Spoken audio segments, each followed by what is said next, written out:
Boa noite, eu sou Nina, trabalho aqui na Livraria Omega Fauna. Eu queria rapidamente só agradecer a presença de todo mundo aqui hoje para o lançamento de Aquele que Não Me Acompanhava, do Maurice Blanchot. A gente vai ter um bate-papo então com o tradutor do livro, João Gomes. Obrigada, João, pela presença, pela proposta do evento, com a Vitória Monteiro, o Adriano Ferraz e a Simone Homem de Mello. Queria agradecer a presença de todos. E é isso, avisar que o livro está à venda no caixa, para quem ainda não tem o seu exemplar. E agradecer a Autonomia Literária também pela parceria, editora. É isso, obrigada, bom papo. E se alguém quiser falar também alguma coisa, se quiserem fazer perguntas, eu passo o microfone para a plateia.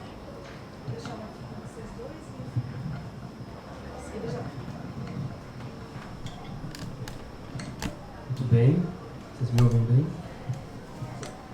Muito obrigado pela presença de todos vocês. Fico muito feliz que a gente tenha conseguido realizar o lançamento do livro do Blanchot. Ele saiu faz alguns meses, mas o momento ideal para o lançamento foi sendo empurrado para frente. Teve eleição, depois fim de ano, essas coisas, né? Questão de calendário, de data, de todo mundo. Então, finalmente nós conseguimos nos reunir aqui. Então, eu tenho que fazer um agradecimento muito especial aos meus colegas que estão aqui, a Simone, ao Adriano e a Vitória, que toparam na hora vir, né? Foi só questão de ajeitar a data, né? Então, muitíssimo obrigado. E como eu disse antes da gente sentar aqui, eu vim para ouvir vocês, né? Estou muito curioso para saber o que vocês imaginaram falar a respeito do livro, a respeito do autor, talvez a respeito da tradução, não sei, né? Eu gostaria de agradecer também, evidentemente, a Autonomia Literária, que aceitou de pronto, né, a publicação do livro do Blanchot. Não era um livro óbvio para a Autonomia Literária. Agora as coisas funcionam bem, né? Então, tudo está bem em casa. Então eu agradeço muitíssimo ao Hugo, ao Cauê e a Manu, que são os editores da Autonomia. Os meninos vão me perdoar, mas é claro que eu vou fazer um agradecimento especial à Manu, porque ela tocou, mas o projeto foi extremamente paciente e carinhosa com a edição, da capa até a diagramação. Inclusive paciente com as notas que estão no livro, né? Para aceitar as notas todas no livro. Eu acho então, que a gente pode começar falando do título do livro. Eu só vou introduzir isso falando do título do livro, porque esse livro está atravessado, como muito da obra do Blanchot, e às vezes não de maneira completamente clara, não completamente óbvia, está atravessado pela questão da tradução. Então, acho que me toca muito diretamente essa dimensão da obra do Blanchot. O título mesmo, daquele que não me acompanhava, já é fruto de uma tradução, vamos dizer assim. Já é fruto de uma reflexão do Blanchot sobre tradução. Esse título vem não só desse ponto, mas talvez principalmente desse ponto, de uma tradução do Blanchot de um poema do Rilke.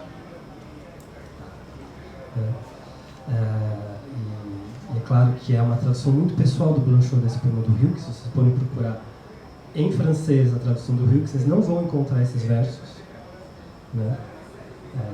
Não é uma citação de uma tradução francesa. O Blanchot, muito recentemente isso ficou muito claro, era um grande tradutor, germanista, traduzia muito do alemão e muito, né, quantidade. Então já foram publicados textos dele, traduções dele de Kafka, que também interessa, ou aquele que não me acompanhava, e traduções dele de Heidegger, né? Mas se fôssemos juntar tudo que ele traduziu, que está presente nos ensaios, na crítica e inclusive nas obras literárias, nós teríamos a dimensão do quão a tradução é importante para ele e como ela está presente aqui e de uma maneira bastante interessante. Então, aquele que não me acompanhava é uma tradução, ele tira isso de um verso que ele traduziu de Rilke. Então já é uma tradução que aparece no Espaço Literário, que é de 1955, né? num texto em que ele fala de Orfeu. Eu não vou me estender sobre a importância de Orfeu e Eurídice em Blanchot, porque senão fica aqui a noite inteira. Mas que ele fala de Orfeu. E o verso, traduzido para português, ficaria mais ou menos assim: e possa você compreender que lhe é preciso desaparecer, mesmo se o comprime a angústia de desaparecer. Enquanto sua fala prolonga o aqui, ele já está lá, onde você não o acompanha. E ele obedece, indo mais além. Ou seja, ele já está lá, onde você não o acompanha. Há uma inversão do ponto de vista no título do Aquele que não me acompanhava, mas uma das questões presentes naquele que não me acompanhava pode ser desdobrada a partir dessa citação de Rilke, dessa passagem toda sobre Orfeu, num espaço literário. Claramente tem a ver com o trabalho da escrita, a problematização que Blanchot faz sobre a escrita. Mas também sobre a tradução, porque em uma carta, aí já em 64, ele escreve uma carta ao seu tradutor alemão, Johannes Hübner, né? O Hübner está traduzindo Latão que l'oubli, espera o esquecimento. Esse conjunto de cartas foi publicado também. E numa passagem então, de uma carta de 64, ele diz ao Hübner o seguinte: entretanto, tem problemas de saúde, não gosta de viajar, tem que viajar às vezes. Entretanto, por toda parte, seu texto me acompanhou. Ele reforça. E é a palavra justa. Ele foi meu companheiro. Ele me permitiu ler e reler o meu. E até mesmo, algumas vezes, apreciá-lo. Assim, de novo, como Orfeu, você pôde me trazer à luz do dia uma obra já desaparecida. Uma obra já desaparecida. Latão que l'oubli, não aquele que não me acompanhava.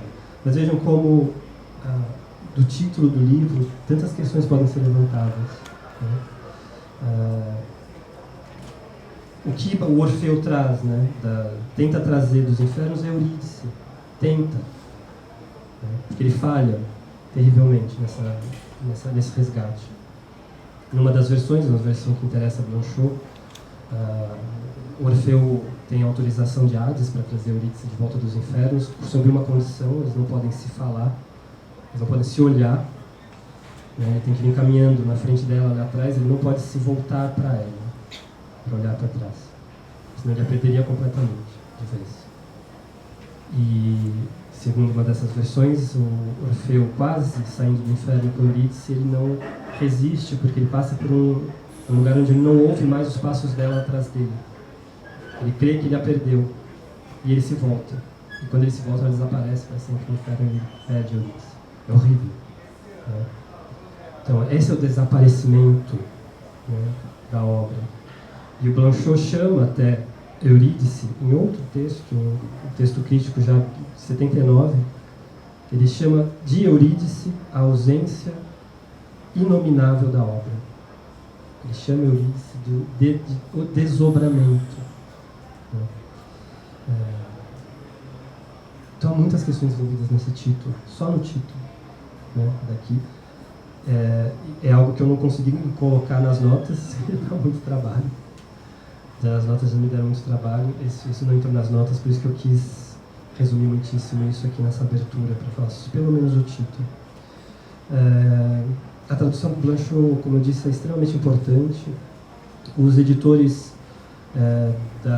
das notas sobre Kafka, das traduções que o Blanchot fez sobre Kafka, encontraram, por exemplo, é muito interessante isso,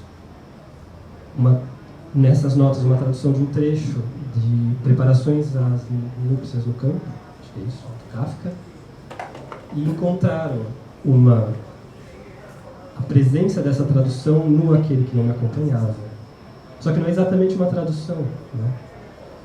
Você tem a tradução do Blanchot nas notas e uma modificação dessa tradução mas ela é completamente perceptível num parágrafo daquele que não me acompanhava.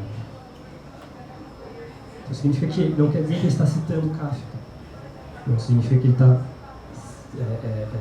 se aproveitando de um texto já realizado por ele, bom, se encaixa bem nesse lugar aqui.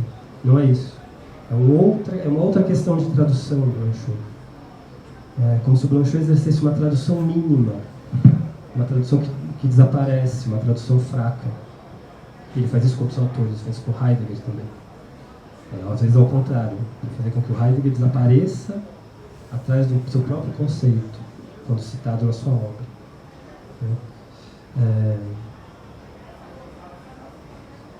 Enfim, a importância daquele que não me acompanhava também depois em outros filósofos é muito grande, principalmente em Foucault, por exemplo, que se interessa por Foucault. O artigo O Pensamento do Fora, do Foucault, que é uma das coisas mais lindas que Foucault já escreveu. É um artigo inteiro sobre Blanchot, e a primeira citação do Blanchot é justamente a citação que é a tradução do Kafka. É justamente essa passagem, é impressionante isso. E lá no artigo, se vocês se interessarem, o final do artigo é sobre o companheiro. A problemática do Blanchot sobre o anonimato, que está completamente estruturada naquele que não me acompanhava, não tem o anônimo, está no livro inteiro, é o livro inteiro, é muito importante para Foucault. Então se encontra presença e traços da leitura do Aquele que não me acompanhava também na ordem do discurso, na aula de abertura do Foucault no Colégio da França, especificamente daquele que não me acompanhava. Era isso, são pequenas pontuações para lembrar a importância da tradução no interior da obra do Blanchot e a importância da tradução dentro, não a minha, né, da tradução do Blanchot dentro da obra daquele que não me acompanhava, e das questões que podem ser tiradas desde da capa do livro, desde o título. Era isso de minha parte, por enquanto. Então, como eu disse, eu estou muito feliz e muito curioso para ouvi-los. Então, eu passo a palavra primeiramente a Simone, depois ao Adriano e depois a Vitória, essa ordem que nós combinamos. Né? Então, Simone. Olá, boa noite a todo mundo. Sou Simone Homem de Mello. Não sou uma estudiosa de Blanchot, mas por ser uma germanista, então muita coisa aqui ecoa, né? De uma forma diferente. Aquela que não acompanha Blanchot, mas ao mesmo tempo entende muita coisa pelas referências, talvez. Né? Então, a minha perspectiva é um pouco, assim, qual a importância dessa publicação? Né? Estava conversando com a Vitória ali fora, assim, no Brasil a gente tem, é muito difícil você manter a recepção de um autor, né? Às vezes são caminhos totalmente erráticos, né? Não tem uma continuidade, né? E nesse sentido, o que mais me chama atenção ao ler o livro é um diálogo profundo, né? Com muitas questões da vanguarda que influenciaram a nossa própria literatura e que estão aqui num outro caminho de recepção, né? Então, pensando assim nos movimentos de vanguarda do século XX, a vanguarda clássica, né, da primeira metade do século, e depois a segunda vanguarda, que é justamente da década de 50, em que o Brasil está ali junto com a Europa e com o hemisfério norte, digamos. Né? Então, em 1953 é publicado o livro do Blanchot, em 1953 é o ano que Augusto de Campos publica Poeta Menos. Poeta Menos, o poema do Augusto, que é a pedra fundamental da poesia concreta, concomitante aos países de língua alemã e na Suécia, né? Então, e a questão central, né, desse movimento de vanguarda que influenciou toda a literatura e a tradução, né, de literatura no Brasil é a referência comum de Mallarmé, né? Então, a mim ecoa muito, né, nesse livro que daí as pessoas que entendem mais de Blanchot vão pegar por outro enfoque, essa ideia do Mallarmé que ele coloca num ensaio fundamental de 1850, 1997, que é a Crise do Verso, em que ele fala do desaparecimento ilocutório do poeta, né, do eu. Então essa ideia do eu que desaparece, né, e da primeira pessoa que desaparece, ela vai ter ecos muito evidentes em todas as vanguardas, né? Então, se a gente pensar aqui, né, no desaparecimento locutório do poeta, em vários trechos do livro, né, se problematiza o que é dizer eu. Estou citando aqui: se daquele que havia desaparecido eu tinha o direito de falar na terceira pessoa, era entretanto eu mesmo que estava aqui. Então essa problematização, né, de quem está falando, ou quem que é o tempo inteiro essa tensão no livro, né? Ou então outra citação: deslizar para o desaparecimento a sensação de eu mesmo ter desaparecido também. Ou naquele lugar onde já, como desaparecido, longe de me sentir eximido de mim mesmo, eu tinha, pelo contrário, o dever de proteger esse desaparecimento, de perseverar nele para empurrá-lo longe, cada vez mais longe. Vocês percebem que o tempo inteiro é uma aporia que nunca se resolve. E essa é a grande tensão do livro, né? Quem é aquele lá que não me acompanhava aqui? Se eu desapareci, o que eu estou fazendo aqui, né? Então, e é uma reflexão, uma pura reflexão sobre a linguagem, né? O tempo inteiro, como Blanchot, em toda a sua geração na França também, né? Na geração que depois enveredou para a vanguarda, ou que já era vanguarda, né? Ou por trás de um eu, je, emprestado, e que me permite dizer sempre eu, moi, com uma aparência de autoridade. Então, tudo que o pós-estruturalismo, depois que todos os filósofos influenciados por Blanchot vão levar ad absurdo essa reflexão, né? Aqui nesse livro ele é assim, o verdadeiro nó do conflito, né? E junto com essa inconsistência do eu, né? E daí você vê toda a influência que ele tem depois sobre toda a reflexão mais psicanalítica sobre a linguagem, né? Essa ideia da inconsistência do eu, né? E da distinção entre o eu e o outro. Então, aqui, né, o meu companheiro, aquele que não me acompanhava. Então, essa contradição, ela permanece como um paradoxo ao longo de todo o livro, né?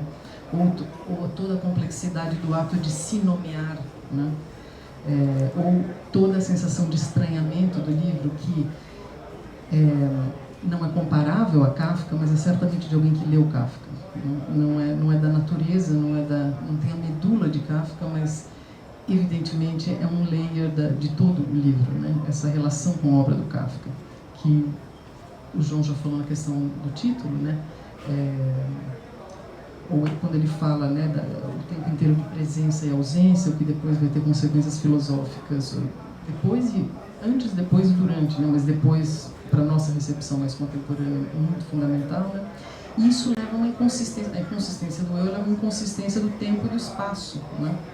Então, o tempo inteiro uma reflexão sobre esse agora que não é agora, sobre esse tempo que ele se estende, que ele se comprime, que ele se torna claustrofóbico, e, ao mesmo tempo, o espaço, né? Porque no espaço, ele está numa casa, né? Esse narrador está numa casa, uma cozinha, tem um quarto, uma cama, tem uma mesa, né? Assim, mas esses elementos que poderiam ser os únicos elementos assim dados, né, assim, referentes, assim, objetos, partes da casa aos quais a linguagem se refere, à medida que isso vai progredindo, você vai percebendo que ele não está se referindo, porque ele é sempre uma atmosfera de sonho, de pesadelo, e que ao mesmo tempo isso acaba virando metáfora, né? Então, quando ele fala do vidro, então são as pessoas, se tem gente olhando de fora, se não tem gente olhando de fora, se dá para ver alguma coisa lá fora ou não, falando o tempo inteiro da opacidade, né, da linguagem, aquela linguagem que não remete a nenhuma outra coisa, que só remete a si mesmo, né? e tudo acaba virando, a vidraça acaba virando também um conceito, né, de transparência e opacidade dentro do romance, né?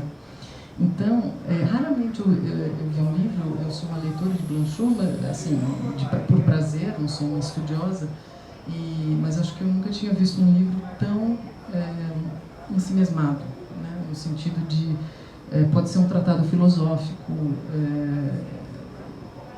e você não sai, na verdade é uma narrativa, né? E junto com essa inconsistência do eu vem o que é tudo que depois na teoria de linguagem posterior é o fundamental, né? Que tem raízes anteriores, mas que depois, com o pós-estruturalismo, é levado ao extremo, né?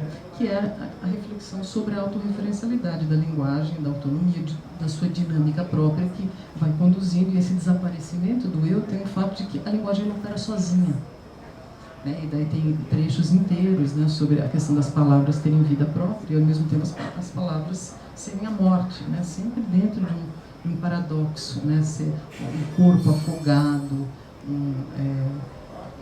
são entes passíveis de vida e de morte, né? E várias coisas que aparecem em todos os movimentos de vanguarda, né? Se você pegar a tautologia da linguagem, a relação linguagem e silêncio. Blanchot vivia, né, no mesmo país que Paul Celan, um dos poetas que inspirou a todos uma reflexão sobre os limites da linguagem, né? Eu sou uma tradutora de Celan e fica evidente, né, toda essa questão do silêncio da linguagem e daí entra uma cadeia, né, relacionada a essa questão da linguagem ter uma vida própria e daí também o desaparecimento, né? Porque essa é a tônica, né? Vamos dizer assim, das nossas vanguardas concretas, né? Essa era a grande questão. Era a grande questão filosófica também, né? Da autonomia da linguagem, mas não como nas primeiras vanguardas, já como uma reflexão mais escolada também, né? De alguma forma. Então, isso que eu queria dizer de modo geral, como esse livro acaba sendo assim, parece um núcleo assim, originário, origem é a última palavra que você pode falar, não? Você fala de Blanchot, então não é originário, mas assim, você pensa que é um núcleo muito denso, explosivo, né? Porque ele explode em muitas direções do que a vanguarda foi. E parece, como eu estava conversando com eles, né, assim, que para quem leu muito mais, quem foi influenciado por Blanchot e vai ler Blanchot, parece que ele escreveu um romance de acordo com, né, a teoria, sendo que é o contrário, sendo que ele inspirou essas pessoas, né? Você vê o Derrida falar dele, enfim, todos, né, assim, e a relação dele com a literatura também, porque mesmo sendo um filósofo, quer dizer, o Levinas tem um depoimento dele em que ele fala assim, que quando eles se conheceram na faculdade, ele falava só o tempo inteiro de Mallarmé e Proust, né, assim. Então, esse é um lado que eu acho que é muito inspirador para a nossa reflexão aqui. Então, qual a importância dessa publicação, né? Assim, é um referencial muito fundamental, não só porque aconteceu na França, na década de 50 e depois, mas do que influencia a nossa literatura hoje, né? E isso eu acho muito fundamental. Depois, eu queria só pontuar alguma coisa, porque assim, tudo que veio depois e hoje, quando a gente fala disso, a coisa ela já foi analisada de todas as perspectivas, então vira um discurso sobre o discurso, um meta-discurso, mas se você for ver aquele momento, né, esse livro de 53, da onde vem isso, né? E daí eu acho que se cruza muito, né, com essa experiência alemã, né, do século XX, né, que é a experiência do Holocausto, né, de Auschwitz. Porque Blanchot foi um jornalista que era alinhado com órgãos de extrema-direita, né, durante a guerra. Embora sempre tenha sido muito veementemente contra a guerra, tenha se pronunciado muito cedo contra o antissemitismo, enfim, não era, né, mas ele ele estava ali, e depois ele sobe, depois ele se retira, né, de cena e só volta em cena na década de 60 para apoiar o movimento estudantil da década de 60, de 68. Né? Aí ele ativamente participante, ele passa, né, assim, de uma extrema-direita conservadora, muito específica, francesa, num processo próprio, né, para apoiar uma extrema-esquerda na década de 60. Né? Então, essa transformação não passa batida, né? E isso, nesse livro, eu acho que é muito pulsante. E não sei se é um dado real, mas imagino que seja a referência do ceticismo em relação à linguagem, né? A ideia de Adorno, né? De que você não pode escrever um poema depois de Auschwitz, e toda a poética de Celan, que é uma vítima do Holocausto, né? Um sobrevivente e vítima, né? Vai nesse limite de que, assim, não é possível, de fato, escrever um poema depois de Auschwitz, a não ser assim, né? A não ser com uma radicalidade de linguagem que caracteriza a linguagem de uma forma que não foi aquela usada pelos nazistas para seduzir e cooptar massas inteiras, né? Então, essa resposta, então eu acho isso muito pessoal. Então, da onde vem isso, né? Assim, da onde vem a tensão nesse livro, a tragédia, né? Assim, é um livro de extrema densidade e extrema, assim, às vezes claustrofóbico de ler, né? Porque tem uma tensão ali dentro muito extrema. E eu acho que isso fica evidente, né? Assim, hoje, quando a gente fala de autorreferencialidade da linguagem, está falando, porque afinal nada se refere a nada e tudo se refere a tudo, né? Assim, mas essa experiência da onde surgiu, né, ou da onde foi reforçado esse ceticismo em relação à linguagem, eu acho muito perceptível quase na claustrofobia, né, que esse livro remete. Então, nesse ponto, eu acho que ele é bastante alinhado com essa reflexão sobre linguagem franco-alemã ali, mas, sobretudo, muito alemã, né? E depois, só para finalizar, que me ocorreu também dos diálogos dele com o que estava acontecendo na sua época, né? A relação com o Nouveau Roman, né? Que se existe uma coisa que é mais extrema, o que seria o Nouveau Roman, né? Assim, nessa ideia assim, de uma descritividade alucinatória das coisas e praticamente sem um eu também ali envolvido, né? Também é uma outra forma do desaparecimento do eu ali, né? No máximo você tem uma câmera quando tem, né? E ao mesmo tempo sendo tão extremo, né, uma coisa parece assim, é um Nouveau Roman para dentro, né? É um grau de minúcia, né, assim, na descrição das coisas e dos processos, né, uma reflexão fenomenológica sobre as coisas que tem um traço, né, do Nouveau Roman também, né? E acho que é isso, assim, pontuar essas referências mais macro, que daí os mais especialistas aqui podem continuar.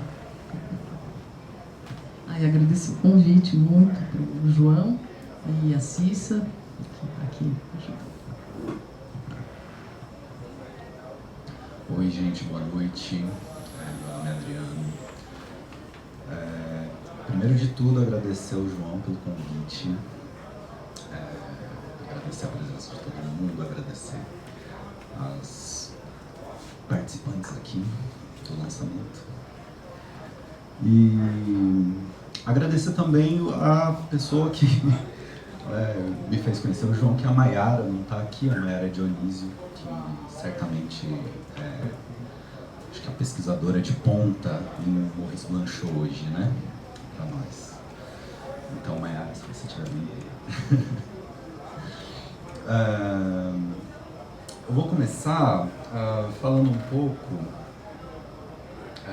dessa real, né, dificuldade de captar essas distorções intencionais que o Blanchot faz na linguagem, nas traduções. Eu acho que a dificuldade de tradução do Blanchot é como traduzir Guimarães Rosa ou Clarice Lispector para uma língua estrangeira. A gente tentar trazer o Blanchot para a nossa língua. Porque ele produz esses erros de gramática intencionais, né? Isso é complicadíssimo traduzir. O João, ele traz para a gente uma tradução, né, que ressalta esses problemas, ressalta um trabalho de notas de rodapé sensacional, assim, muito bom mesmo. Seja nas construções linguísticas que o Blanchot faz, seja nos aprofundamentos conceituais de algumas palavras, né? Então é isso. Blanchot é um autor que ele vai trazer para a gente muitos maneirismos, né? Muitas narrativas que parecem delirantes, sem lugar, sem sujeito, sem objeto, né? Esse livro é um livro que a gente só sabe que se passa numa casa. A gente não sabe quem fala. A gente não sabe realmente a posição da voz narrativa. É uma voz narrativa flutuante. E há um momento no livro da passagem do eu ao ele, né? Que a senhora ressaltou pra gente. Mas essa passagem do eu ao ele, ela cria uma sensação de estranhamento. Quer dizer, eu agora me permito me dizer ele. Esse momento de espécie de perda da autoria, né? Um lugar de questionamento da autoria do livro, como que se produz uma certa narrativa em que a linguagem toma para si uma certa autonomia descritiva. E daí, eu queria trazer um comentário feito pelo Jean Starobinski, na edição da revista que o Foucault organizou quando ele publicou La Pensée du dehors. Está aqui, né? É uma edição totalmente dedicada ao Blanchot. Enfim, tem vários textos lindos aqui, e um deles é do Starobinski. Ele está lá comentando o primeiro capítulo do Tomás, né? Então, eu vou ler aqui, fazer uma leitura, uma paráfrase. Tomás Montsou é, teoricamente, o primeiro romance. Obrigado. Então, ele está aqui comentando esse movimento do primeiro capítulo do Tomás, e ele já aponta assim, parece que já nesse começo a gente vai encontrar características para ler toda a obra do Blanchot por 20 anos, né? nesse começo desse livro que é fundamental, né, o Tomás, a gente encontra elementos, características que são recorrentes, fundamentais, que marcam o traço da escrita do Blanchot. Daí, enfim, ele vai dizer assim, todo sentido que elas nos oferecem, né, as imagens do Blanchot, as imagens que ele evoca, todo sentido que elas nos oferecem de modo simbólico, todas as figuras de ausência de relação vão se reduzir e se unificar em algo de mais literal. O imaginário se tornando, por sua vez, mais simples e mais forte. A ficção recusando a prolixidade inventiva para não ser mais que o traço imaginado de um movimento necessário do pensamento. Olha só. Como se o imaginário tivesse refletindo o próprio movimento do pensar. Ou seja, as construções narrativas do Blanchot são romances sobre o ato de pensar. Deixa eu continuar ele aqui.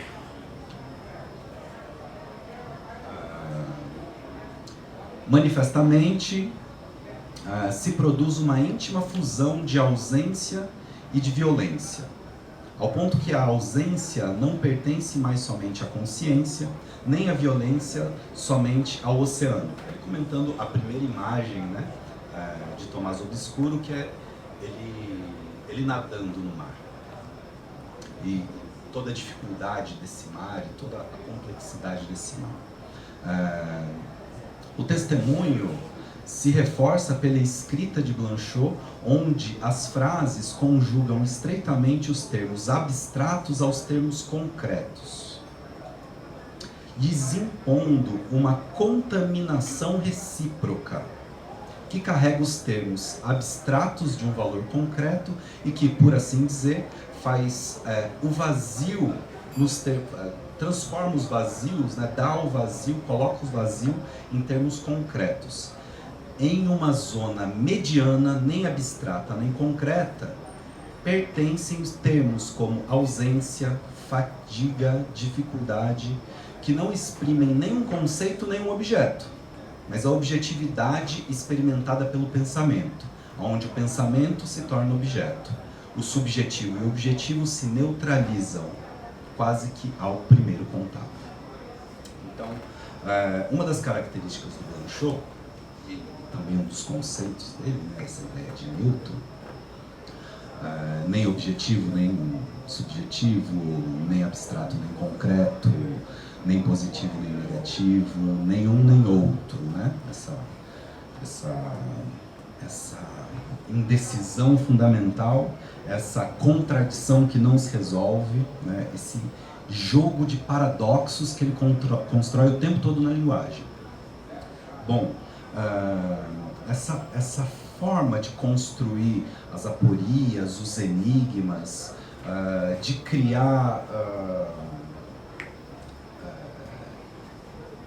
formas de não sentido ou de bloqueio do sentido, né? Tem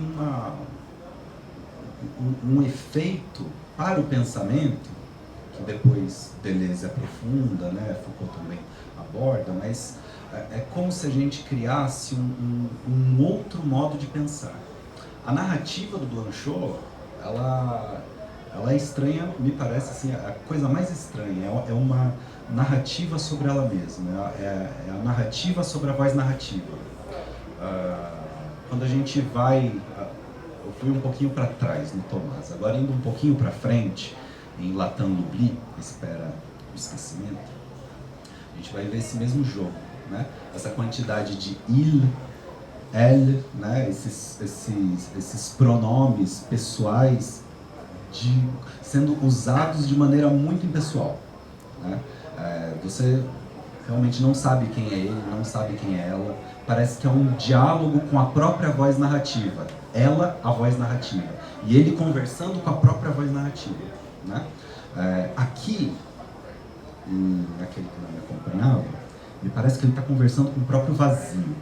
Não sei o que você acha, João. Depois você diz. Mas me parece que ele está conversando com o próprio vazio. Ele está dando voz ao vazio.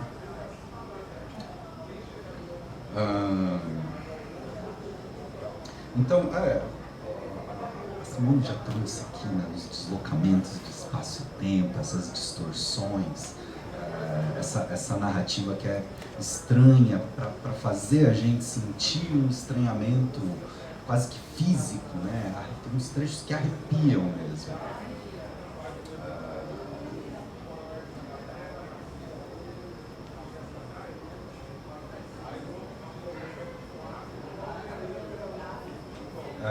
Enfim, eu não vou ficar entrando nas questões especificamente filosóficas da concepção do espaço-tempo. Mallarmé é central para o pensamento, inclusive para a gente pensar no pensamento filosófico do Blanchot, nas construções filosóficas do Blanchot, né? Então, o modo como ele pensa a linguagem faz com que ele tenha uma reflexão sobre espaço-tempo.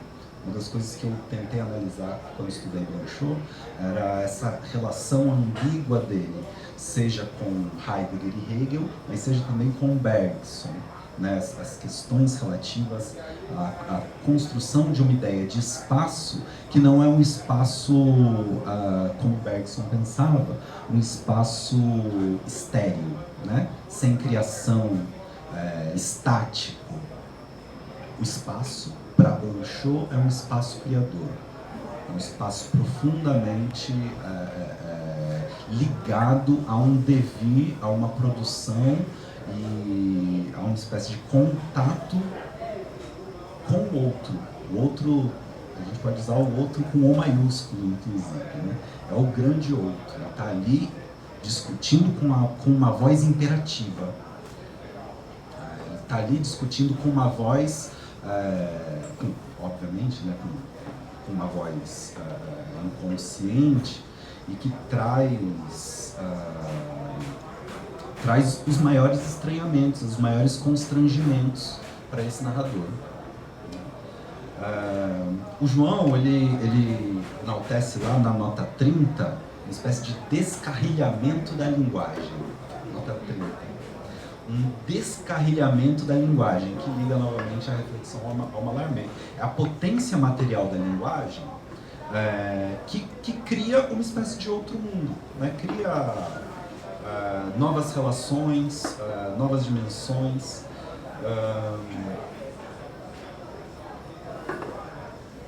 E aqui eu queria passar, então, para já concluir, né? Passar para duas palavras que me parecem centrais no livro, centrais para a obra do Don Quixote, e que podem fazer a gente pensar um pouco, né? Que são demer e désouvrement. O demorar, como você aponta, uma escolha de tradução, mas também permanecer, habitar, ocupar, né? Parece de várias maneiras, eu acho que você usou algumas alternativas, né? E me pareceu que o demer, ele aparece numa certa contraposição ao désouvrement. Depois você me diz aí o que você acha, se você concorda ou não, né? Porque o désouvrement, ele foi traduzido na tradução do espaço literário por ociosidade. E é uma tradução que não dá conta daquilo que a palavra quer dizer em Blanchot, que é uma espécie de desmanchar, desmantelar, desamparar, desconstituir, desfazer, né? Tem uma desobra. Então a gente, quando traduz, traz esse termo à tona, que é a criação de um galicismo, mas um galicismo que tenta dar conta da complexidade da palavra e da importância que ela tem para o Blanchot, né? Então, desobrar, né? Eu acho que, nesse sentido, se o demer ele tem essa função de ligar, de trazer, de aterrar, o désouvrement, ele desliga, né? Ele separa, ele opera o próprio desaparecimento.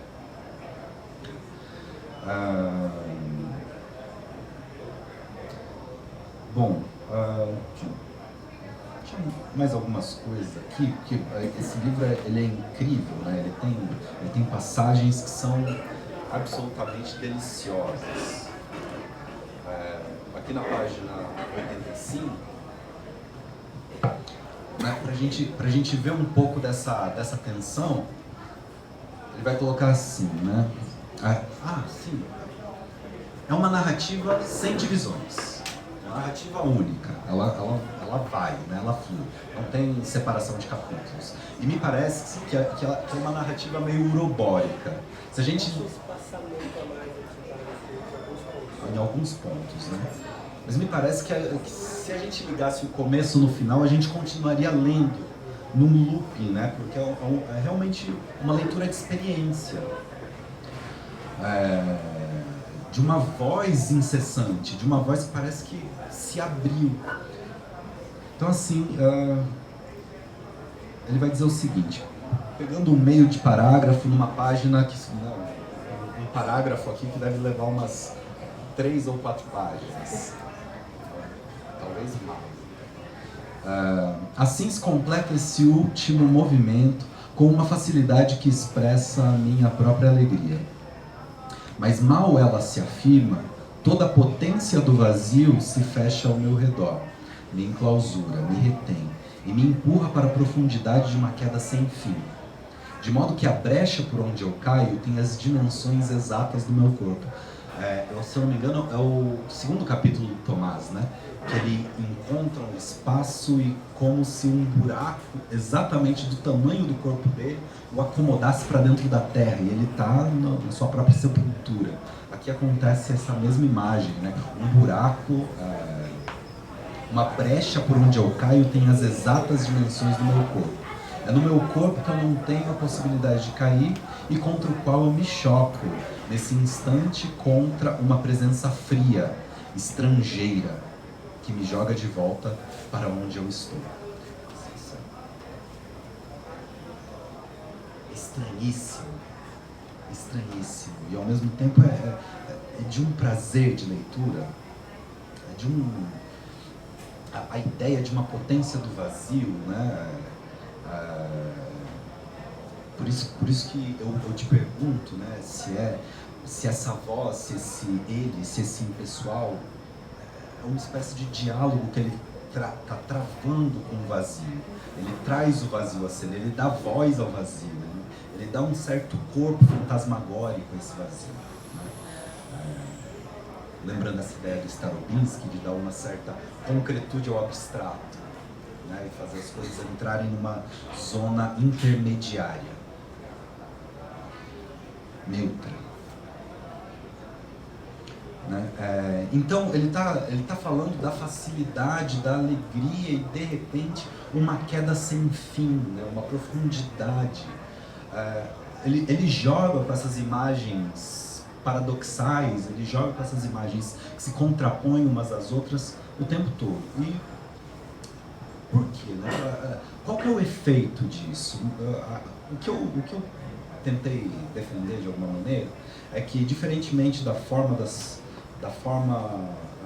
clássica pela qual se constrói uma contradição, a construção dos paradoxos, elas revelam uma outra coisa, que o Deleuze vai enfatizar muito bem em Diferença, Repetição e Lógica do Sentido, que é o seguinte: uma contradição, a gente faz um termo se identificar ao seu oposto. Então, A é igual a não A. A gente cria uma contradição. Um paradoxo, ele tem uma forma lógica diferente. Quem fala isso é a Françoise Collin. Só um parênteses sobre a Françoise. Ela escreve um dos melhores comentários sobre Blanchot em 1972. Ou seja, é o primeiro. E ela coloca Blanchot no lugar filosófico que lhe cabe, né? Então ela é a primeira a trazer o Blanchot para a filosofia. Então acho que esse é um ponto importante, porque, enfim, ele tem uma densidade, uma complexidade, uma criação e um diálogo com tradições filosóficas que, enfim, demandam uma leitura filosófica, né? Ou ao menos uma interpretação que converse com filósofos. Então, fechando parênteses da Françoise, para mim, existem vários outros comentários muito ricos sobre Blanchot e a filosofia, mas esse aqui, para mim, até hoje é imbatível. E a Françoise, ela vai colocar, bom, se a contradição tem uma forma lógica, o paradoxo tem outra. Ao invés de eu fazer uma identificação entre termos opostos, eu vou fazer uma diferenciação de termos iguais. Isso constrói um paradoxo do ponto de vista lógico, ou seja, A é diferente de A. Ao invés de eu destacar a similitude e mostrar que essa similitude ela é chocante, ela é delirante, ela não pode existir, ela vai inverter essa relação. Ela vai dizer o seguinte: algo é diferente de si próprio. É isso que constrói o paradoxo do Blanchot.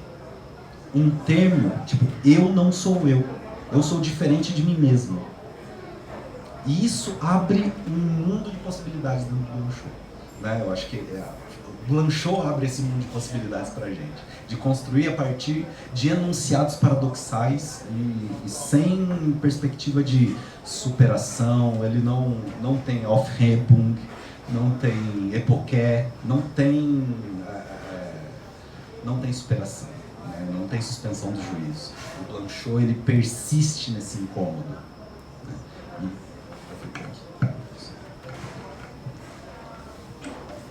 Eu sou a Vitória. Eu trabalho com Blanchot na minha pesquisa de mestrado, que é em estudos da tradução.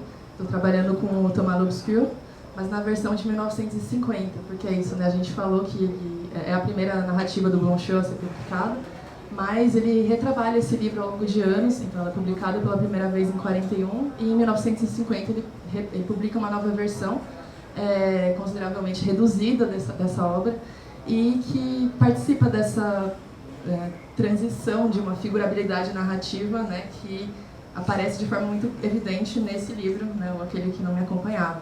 Que, como a Simone estava dizendo, é como se fosse um núcleo pulsante dessa fonte narrativa, né, mais do que outra coisa, que essa voz narrativa dá a testemunhar. E acho que, como muitos que tiveram contato com o Blanchot, o primeiro contato são com os textos da crítica literária, né, crítica poética, né, que também já está inserido no espaço literário do Blanchot, que foram as primeiras traduções que chegaram aqui pra gente, né, a tradução do espaço literário e do livro Por Vir, 2010, o da Leila Perrone. Então é uma alegria estar vendo a ficção do Blanchot estar sendo traduzida, tem muita coisa ainda para descobrir. E também é interessante que seja esse livro, né, que a gente está aqui celebrando nesse momento, porque ele realmente, não dá para dizer que nada é centro na obra do Blanchot, mas dá para captar muita coisa a partir da leitura desse livro. E eu preparei um textinho, então eu vou ler. Eu vou ser breve, mas eu vou ser abstrato, então eu solicito um pouco de atenção aí. Ativem o modo abstrato de vocês, se é que a gente já não está, né?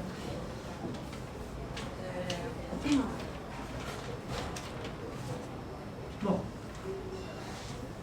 eu descobri, e fui de certa forma descoberta pelo Blanchot, em meados de 2017.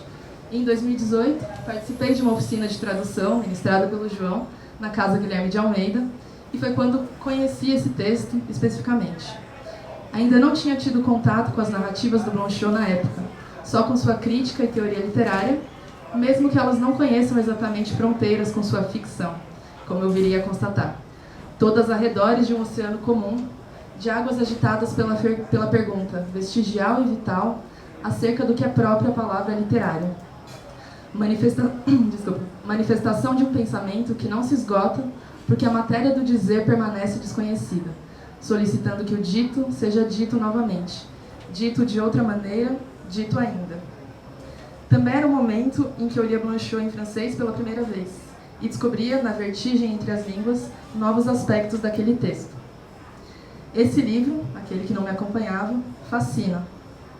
O fascínio de que falo é essa incapacidade de desviar os olhos, precisamente porque há algo que não vemos e que, permanecendo desconhecido, não deixa de atrair, maravilhar. Algo contrário ao espetáculo, mas que nem por isso está restrito às profundezas. Aparece na superfície, ondas de oscilação infinita em que o processo de significação sempre desliza, é deslocado, agitado, adiado. No prefácio da edição que a gente tem aqui, o professor Christophe Bidon, que também é biógrafo do Blanchot, pesquisador, menciona a indeterminação presente já no título. Quem é aquele? Quem é esse mim? E como compreender esse não acompanhar? Recusa? Rejeição? Refutação? Diferentemente das outras 3 narrativas que o autor já tinha publicado na época, até então, né? É nessa que as personagens menos têm contornos. É até difícil chamá-las personagens, se uma personagem for um ser de linguagem. Nessa, as cenas têm menos espacialidade, o tempo, marcação.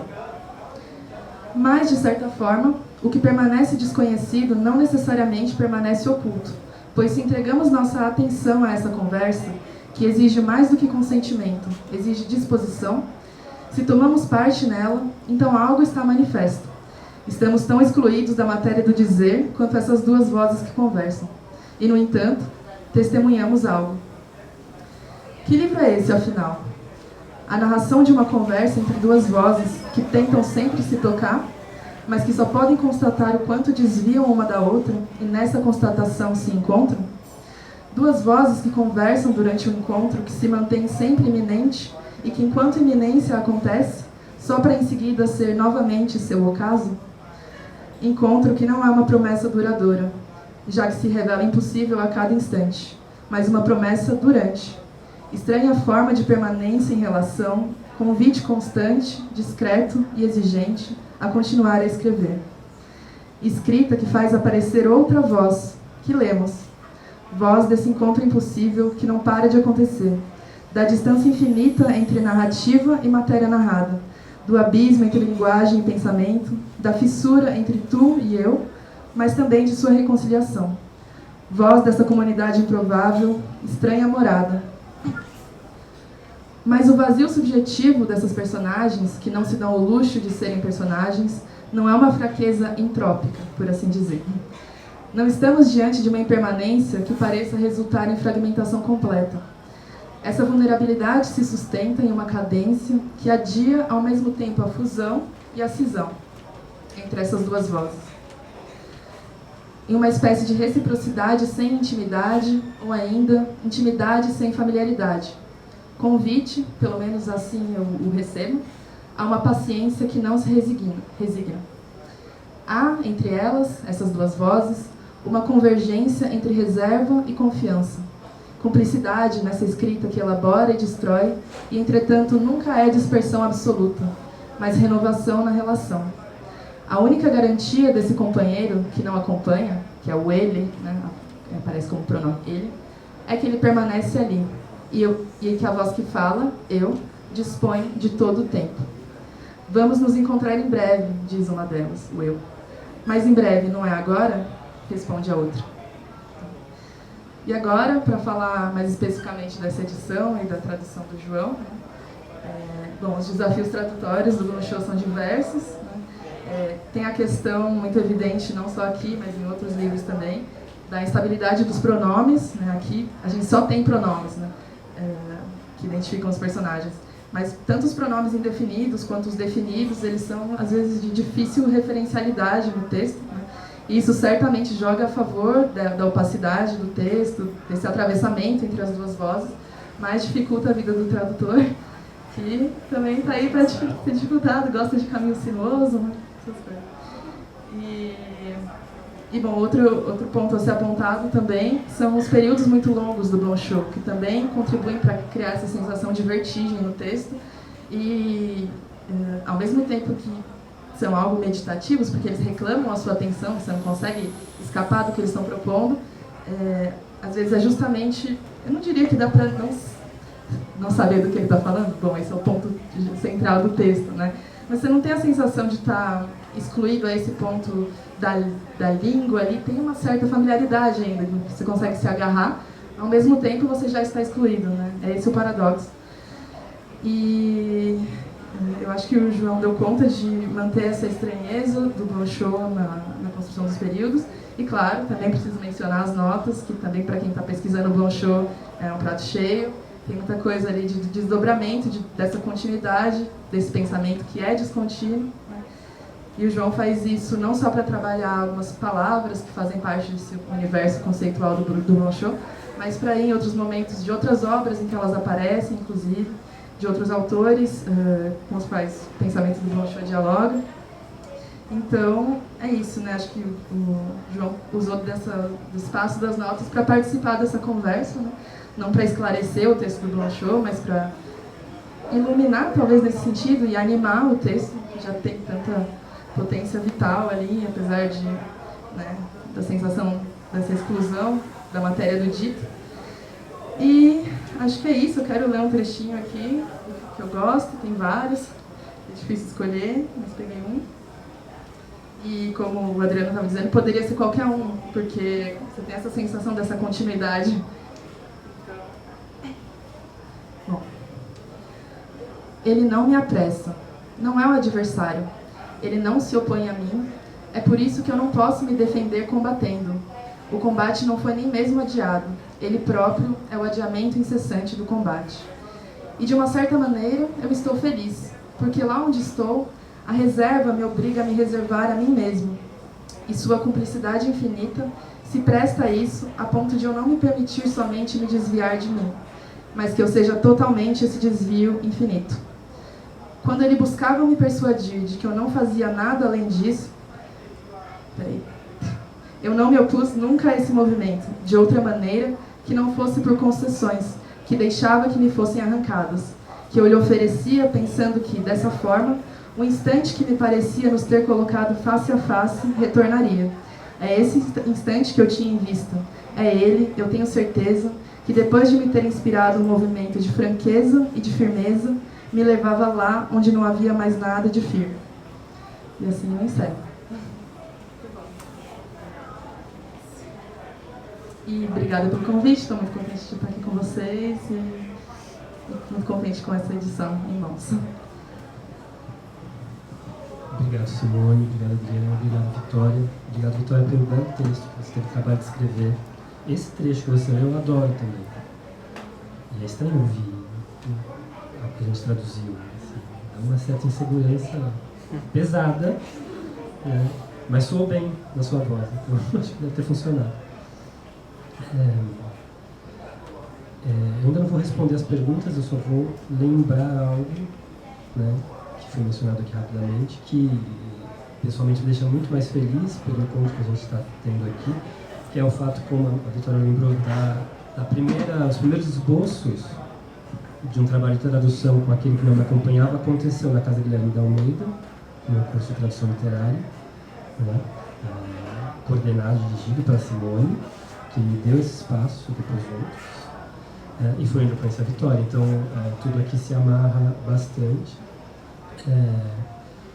assim, e eu estava, justamente nesse caderninho vermelho, tem as primeiras tentativas de tradução para a aula de tradução, né? Era um curso muito curto, muito rápido, sobre Blanchot e Perec. Eu nunca escolhi coisas muito fáceis para traduzir. O Perec já tinha sido traduzido, né? Menos mal. Já tinha saído a tradução do José Fer, do Suíço. E queria lembrar o quão é importante para mim e para essa publicação o prefácio do Christophe Guidin, né? Que só pôde constar nessa edição por conta, de novo, da Maiara. A Maiara Dionísio, que é uma amiga e é uma grandíssima especialista em Blanchot, e que também nos aproxima e nos colocou numa relação cotidiana que vai continuar durante muito tempo ainda aqui, todos nós, né? A Maiara era orientanda do Christophe e ela ajudou ele também aceitou logo de cara, que é uma extrema gentileza, né? Ele mandou o texto em francês, eu traduzi também o prefácio do Christophe, que é... Só quem conhece muito Blanchot consegue essa concisão e essa profundidade ao mesmo tempo. É um equilíbrio muito difícil. Sabia que tinha poucas páginas disponíveis e ele fez o melhor trabalho possível. Tem essas questões editoriais de página, né? Tem que respeitar também o custo do livro, etc. Então isso é uma coisa que eu queria lembrar aqui. Eu não sei se eu já engato comentários sobre o que vocês disseram, mas a Simone disse que ia fazer perguntas também. Então acho que fica mais fácil se fizer, e aí a gente fica à vontade para falar um com o outro, responder por mim, eu respondo também, enfim. E vocês também depois ficam livres para conversarem, fazerem perguntas, comentarem, né? A gente tem tempo ainda. Falei sobre a tradução, de propósito, que você ficasse falando aqui, daí quem fala primeiro fala tudo que é mais evidente, e depois não sobra nada para mim. Mas também porque eu gostaria de fazer uma conversa de eu e ele sobre a tradução, porque eu acho, assim, primeiro um comentário, né? O João, além de... ele consegue unir duas coisas também muito difíceis, que é você ter uma precisão conceitual sem impor, digamos assim, uma reflexão filosófica sobre o texto que já é no limite das coisas, né? Então, tem alguns estranhamentos, né? Que daí ele argumenta e nota por que essas opções tradutórias, porque isso é uma relação fidedigna com o pensamento do Blanchot, e ao mesmo tempo ele não quebra a ilusão, né, quebra essa ilusão desse texto que fica se desiludindo o tempo inteiro, né? Então, é um texto muito delicado, quer dizer, ele é muito potente e muito delicado. Estragar um texto desse na tradução é a coisa mais fácil que existe. Então, assim, é um mérito que, enfim, para quem não vai simplesmente comprar e ler, não vai nem pensar sobre tradução e nem sabe o nome do tradutor, assim, é um pequeno milagre que a pessoa recebe de graça lá junto com ele. Porque, então, assim, esse comentário, né? E uma coisa que me intriga muito na tradução, em geral, né? É aquilo assim que não tem como você explicar, e não tem como você teorizar, e também não tem como consertar, porque uma tradução é uma tradução, não original. E isso que é o legal, né?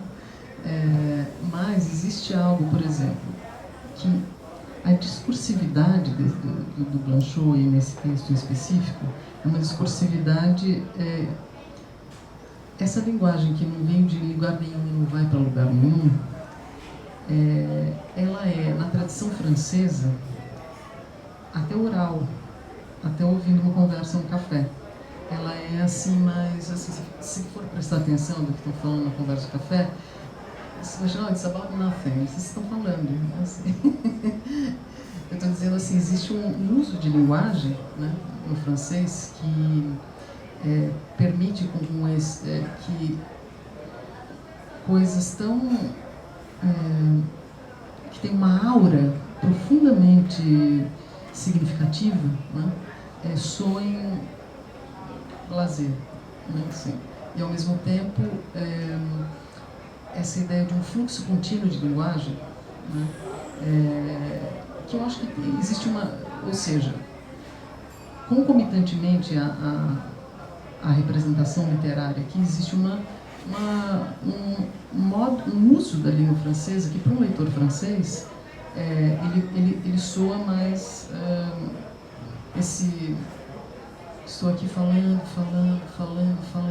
falar pelo falar, o discurso que se sustenta por ele mesmo. Eu não estou perguntando para onde ele vai, de onde ele veio. Eu acho que não só na literatura, na filosofia francesa e tal, mas até no cotidiano, né? Assim, você percebe um uso de linguagem. Então, existem tradições de uso de linguagem que são intraduzíveis, né? Porque como é que você vai... Aqui no Brasil não é assim, né? Talvez em Portugal seja até um pouquinho mais, porque tem uma influência francesa muito mais forte, né? E, então, o que me impressiona na tradução é que o texto funciona, entende? Assim, mas eu queria perguntar para o João como que é você lidar com esse fluxo de linguagem. A Vitória falou, né, dos períodos longos, enfim, dessa coisa que porque existe algo... Não é analisável muito o que ele faz aqui, né, do ponto de vista sintático. Mas, então, esse é o efeito aqui. Essa vertigem que ele cria é muito mais complexo do que um nível gramatical, né? E isso funciona muito bem no texto, que ele tem porque esse texto poderia parecer muito pretensioso na produção, e ele parece justamente I'm just babbling, né? Assim, no bom sentido de estou falando, né? Eu sou aquele que fala, que escreve, né? Então eu queria saber para você, João, não sei porque você já é tradutor do francês, então não sei se isso te chama tanto atenção, mas eu acho você criar uma naturalidade, digamos, de um fluxo, né, discursivo, narrativo, que pra gente não é natural, entende? Não sei se é muito abstrato ou... Obrigado, Simone, por ter notado isso. Eu mesmo não teria como afirmar isso, que a tradução funcionou dessa maneira. O lugar do tradutor, o papel do tradutor diante de um texto como esse, muito difícil, de fato, muito complicado. A começar pela escolha do texto para traduzir. Né? Foi um texto que eu escolhi traduzir e conversei com a Autonomia, com os editores da Autonomia, e eles toparam publicar. Então a culpa é minha. Eu fiz isso comigo. Eu amo vários outros textos do Blanchot de ficção, e eu sentia muito a falta dos textos de ficção do Blanchot traduzidos, quando eu tive essa ideia. Tinha um texto que já estava esgotado, tinha saído, né? Mas ao longo desse tempo a gente está entrando num momento bom de publicações do Blanchot até, né? Do qual aquele que não me acompanhava faz parte, felizmente. Mas a escolha do livro, a princípio, vou chegar na resposta, foi porque eu era fascinado por essa linguagem específica, né, do Blanchot neste texto em especial. Eu achava que ele radicalizava mais ainda aquilo que foi desenvolvido antes, nos livros anteriores, né? Mas eu achava mais radical ainda do que os livros posteriores também. Que ele tem uma outra virada de linguagem para os livros seguintes, que explora mais o fragmento, a fragmentação do texto, a tautologia, etc., até a introdução da Conversa Infinita, né, que é um eco desses livros também, a reflexão sobre o fragmento. Mas aí isso parecia muito condensado, muito forte. A depersonalização, a impossibilidade de falar de personagem, de dizer isto é um personagem, né? Como ele dizia, ele tenta definir isso que fala no texto, por exemplo, em um artigo sobre Marguerite Duras. Ele fala que também ele não entende bem que são personagens, ele fala que são singularidades linguísticas dotadas de agência, talvez, né? Então, isso fala, mas não é um personagem, não tem o contorno de uma persona no texto. Isso me fascinava absurdamente. E eu não tinha me dado conta, até propor a tradução e ela ser aceita, quão difícil seria traduzir esse texto, de fato. Né? Eu lia como leitor, tinha um prazer da leitura, o fascínio da leitura, as reflexões que o texto me sugeria sobre Blanchot e a obra crítica do Blanchot, mas eu não tinha me dado conta da dificuldade que eu ia ter ao longo da tradução inteira. Então, esses problemas sintáticos, os períodos longos, a deriva das coordenações verbais do Blanchot, a passagem de uma pessoa de um pronome para outro, às vezes, né? Se você não tem uma pessoa ali, você não sabe quem está falando. A voz passa de um para o outro, né? Eu me preocupava muito em manter essa movência da voz no texto, que não é uma movência de quem fala. Eu não falo, você ouve, você passa e a palavra vai de um para o outro, isso não existe, né? A voz atravessa esses pronomes, então isso deveria funcionar no texto. Muita dificuldade na tradução para isso.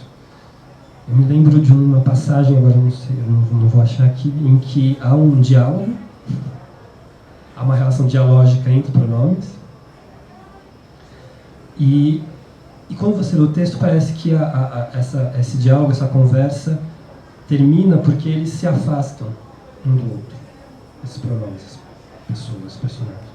Mas quando você relê o texto, mesmo na segunda leitura, você percebe que não são eles que se afastam. É a conversa que se vai. E eles continuam falando entre si. Mas a conversa e a voz se foi. É ela que se afasta. E como isso vai aparecer ali? Tem que aparecer nesse estranhamento, que é quase uma armadilha de leitura, né, também. Do hábito de conceber que quem fala é aquele que a voz, a fala, vem daquele que enuncia no texto. Quem enuncia tem uma autoridade sobre o texto. Isso não existe em Blanchot, não tem autoridade sobre a fala. Então foi uma tradução de idas e vindas. Eu avançava numa frase, num período, até a metade do período voltava, começava tudo de novo. Vitória deve passar por isso também. Volta de novo, avança um pouco mais no período até o final, depois volta outra vez. E você fica preso num período longo, como o pretenso eu narrativo fica preso nessa casa. Aliás, né? O tradutor circula dentro do texto como esse personagem circula dentro dessa casa. Às vezes ele está no quarto, ele sai do quarto para ir para outro quarto e ele aparece na cozinha, né? Ele passa todos os dias ali dentro e de repente ele percebe que existe um sofá num canto que ele não tinha visto. E o sofá não tem um tamanho certo, ele é grande demais, ele parece uma cama, de repente tem uma cama em outro lugar, enfim. A mesa no texto. É um absurdo a questão da mesa, das janelas. É um dilema de tradução também até. Se apropriando dessas imagens do texto para poder explicar a nossa própria angústia na tradução, né, como tradutor. Por isso a insegurança do resultado final, evidentemente, né, também. O processo é mais ou menos esse. Assim. E é claro que aí a gente recorre a estudos sobre a linguagem Blanchot, né, a uma tese que foi publicada exclusivamente sobre o problema dessa desmontagem da potência dos pronomes pessoais em Blanchot, feito por um doutorando chinês, que é doutorado na França, né, que é interessantíssimo, porque ele percebe isso às vezes mais facilmente do que um francês perceberia, porque às vezes parece natural demais, como você mesmo disse na conversa, né? E um estrangeiro percebe, não, o que ele está fazendo aqui é muito esquisito, porque eu tenho que aprender a língua francesa e o que eu aprendi não funciona quando eu leio Blanchot, né? Então isso ajudou um pouco, porque a tradução é outro caminho, né? O Blanchot diz que o tradutor é um escritor estranho, né, de outra ordem. O Blanchot tem um texto curto que é um comentário, e pode talvez ser uma tradução também, do texto do Benjamin sobre a tarefa do tradutor. E lá ele diz que o tradutor, nós temos escritores, críticos, filósofos da linguagem que pensam a obra literária, mas o tradutor é uma coisa diferente. E ele termina dizendo que a tradução é uma loucura. Traduzir é uma loucura. Está certo. Né? Mas a loucura não é algo negativo, Blanchot. Não sei se eu respondi. Sim, acho que você respondeu bem. Bom, eu tinha colocado algumas coisas, né? O vazio, Dois pontos. o demeure e o désœuvrement. Demeure e désœuvrement. O diálogo com o vazio. Eu tive uma tentativa de tradução de Latandopli, parei na metade, mas a minha dificuldade imensa foi realmente os pronomes, né? É alucinante a quantidade de i, é muito, e você, enfim, perde a mão, né? É muito difícil conseguir traduzir, enfim, só um comentário. A gente que conhece o Blanchot, a gente espera por isso, como leitor. A gente espera e se habitua a encontrar esse il, esse ele, em Blanchot, completamente impessoal. Se tivesse um outro pronome para isso, ele usaria outro.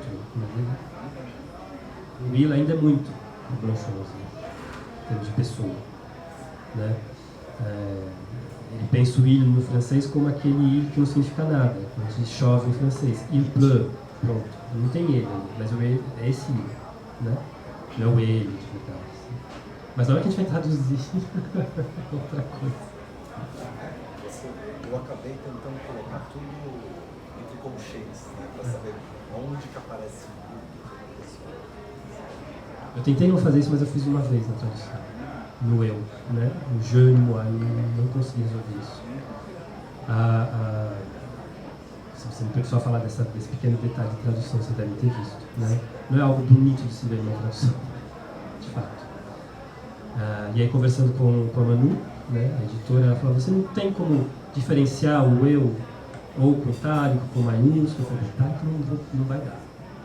Porque como o texto está sempre jogando no limite da tensão entre o literário e o filosófico, isso pode dar uma outra ideia para a coisa. Né? Foi um maiúsculo, outro minúsculo, não dá porque ele já fez isso. Está no texto maiúsculo, minúsculo, já por eu, às vezes, em outras circunstâncias não são essas. E a gente não tem como diferenciar, simplesmente, neste momento, naquele momento da tradução, os eu em francês. Para nós tudo é eu. Né? Então, infelizmente, por uma fidelidade talvez extrema ao texto, ficou entre colchetes um je e um moi. E não consegui escapar disso.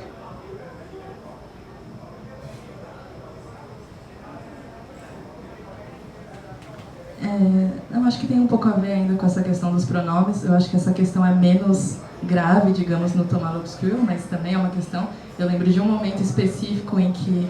Porque é isso, assim como aquele que não me acompanhava, o Thomas l'Obscur, ele começa com uma frase muito curta, mas que ela imediatamente te atrai e te envolve nessa vertigem a qual a personagem, que é a voz, né, vai ser submetida pela própria experiência da linguagem. E então, se aqui a primeira frase é, né, eu procurava desta vez abordá-lo, né, esse companheiro. Ponto. É uma frase muito curta, né? No Thomas l'Obscur, a frase é: Tomás sentou-se e olhou para o mar, olhou o mar, né? Toda a questão com esse para aí também. Mas dá a sensação de alguma humildade, de assim, aqui vamos começar alguma coisa. Mas imediatamente ela já se revela começada, né, na frase seguinte. Então, não tem nem esse tempo de respiro quase do comecinho. Mas, enfim, eu me deparei com uma questão parecida dos pronomes, que era um momento em que é isso, o pensamento de Tomás, essa experiência do Tomás já se confunde com tudo que acontece nesse mar estranho no qual ele mergulhou. E em dado momento você tem o pronome elle, em uma frase em que ele está se referindo à noite e ao pensamento. Só que em francês, pensamento é la pensée, é feminino, né? Então, o olhar estrangeiro aqui percebeu e percebeu a instabilidade desse pronome na frase, esse elle, que se referia, eu li, reli, não tinha solução óbvia, assim, ele de fato poderia se referir tanto à noite quanto ao pensamento. Então, né, tá aí também trabalhando em função dessa capacidade do texto e do atravessamento. Então, é isso. Princípio de não identidade, né? Operando o show. Eu fui avisado que a gente está chegando no fim. Mas eu queria, pelo menos, responder um pouquinho a questão do Ariano, né? Uma delas. O vazio, pelo menos duas delas. O vazio, o texto o que o texto faz nessa conversa entre esses três pronomes, que é o narrador, eu, um ele, e depois, mais pra frente, aparece um terceiro estranho ali, né? Se dá voz ao vazio, só que o vazio, no final das contas, que a conversa se engana. Eu não sei se é o vazio, mas eu acho que a gente pode chamar de vazio isso. Então não é exatamente a mesma coisa. Não sei se é o vazio, mas o vazio pode ser o nome disso, como pode ter outros nomes. Esse círculo, né, que aparece no texto e que me chamou minha atenção, estava virando uma nota também. Esse que está na capa, era para estar na capa também, essa esfera, esse círculo, que roda em torno de um certo vazio. E você imagina que esse vazio pode ter um centro, no qual o personagem cai, mas não existe centro nenhum, é completamente descentrado, com fronteiras borradas, né? Você só entra para ser expulso de qualquer ideia de centralidade, de centro, porque não pode ter um centro do eu, não pode ter um centro do ego que fala, não pode ter um centro da voz enunciativa que lança a fala. Então, sim, né? Vazio é um bom nome para isso também. Lembrando que o vazio em Blanchot não é a ausência de tudo, né? Assim, tem reflexões em Blanchot sobre um espaço vazio, sobre a ausência, mas essa ausência ela é uma explosão de possibilidades. Né?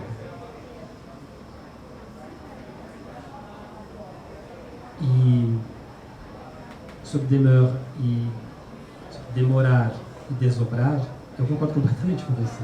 Né? Lembro que as palavras dizem exatamente isso. Também foi uma grande dificuldade de traduzir. Não de traduzir, mas de assumir a tradução. De sustentar que eu ia deixar em alguns pontos, em alguns pontos que eu não senti que a perturbação seria grande demais para a leitura, o demorar. E o desdobramento também, né? E o desdobramento também. O desdobramento é uma reivindicação, uma luta para que ele se mantivesse ali. E antes de explicar na nota, eu tive que explicar fora, né, na conversa com revisão, etc. Por que desdobramento? Porque a palavra não existe em português. Existe para nós que lemos Blanchot, né? Então foi verificar se realmente não existia, tão familiar que nos era a palavra. E porque a tradução que nós tínhamos de desdobramento desde do espaço literário era absurdamente insuficiente. E em nota também está explicado manter o desdobramento e não traduzir por desobra por inoperante, porque isso nos levaria para uma interpretação agambiana, né? Então, ou para outro caminho que não é o caminho do Blanchot. Que me incomoda, por exemplo, que Agamben não se refira a Blanchot quando ele fala de inoperante, sabendo que ele conhece tão bem a noção de desdobramento em Blanchot. Ópera e obra, eles estão falando da mesma coisa, na palavra, né, no termo, pelo menos. Então eu mantive lá, e mantive também porque os dois termos, em alguns momentos, eles desapareciam assim, sabe, no meio de uma página. Eles apareciam e se repetiam. Aparece, passa uma linha, aparece de novo, ele vai repetindo. Desdobramento na mesma página várias vezes. Isso não é por acaso. Ele insistir, ele pontuar e martelar essa palavra, essas duas palavras que são importantíssimas para ele. Demorar, como o Derrida, né? Escreveu um livro inteiro chamado Demorar, para mostrar o quão importante é para o Blanchot.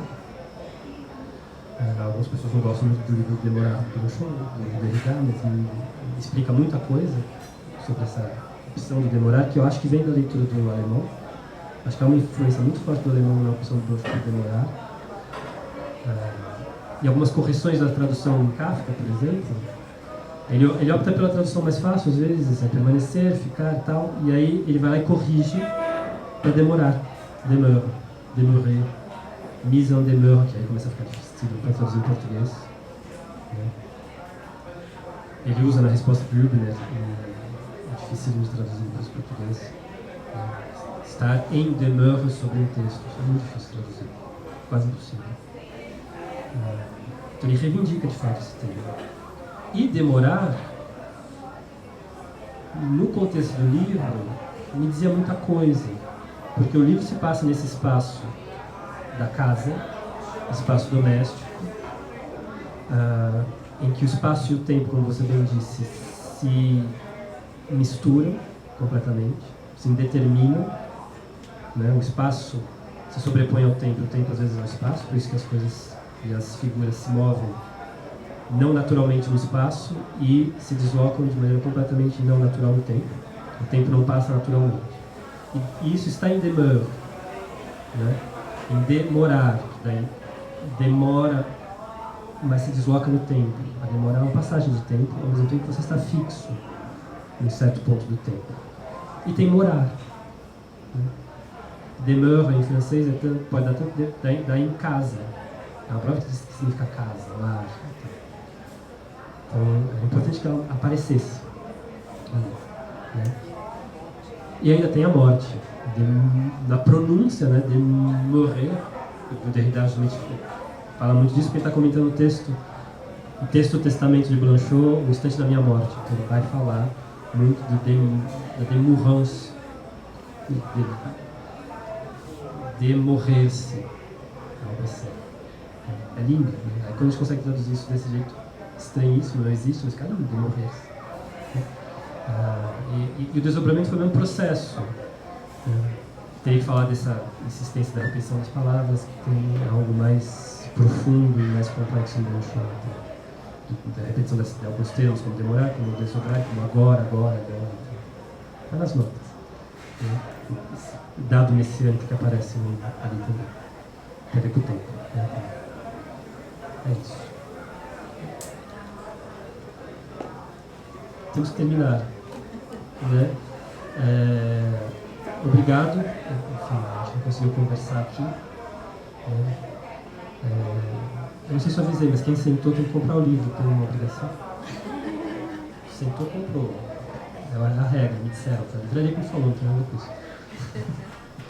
Muito obrigado por terem vindo, por terem ficado até o fim, por terem ouvido a gente aqui, por terem se interessado pelo livro, né? Acho que é isso que nos trouxe até aqui, o livro, né? Então, muitíssimo, muitíssimo obrigado.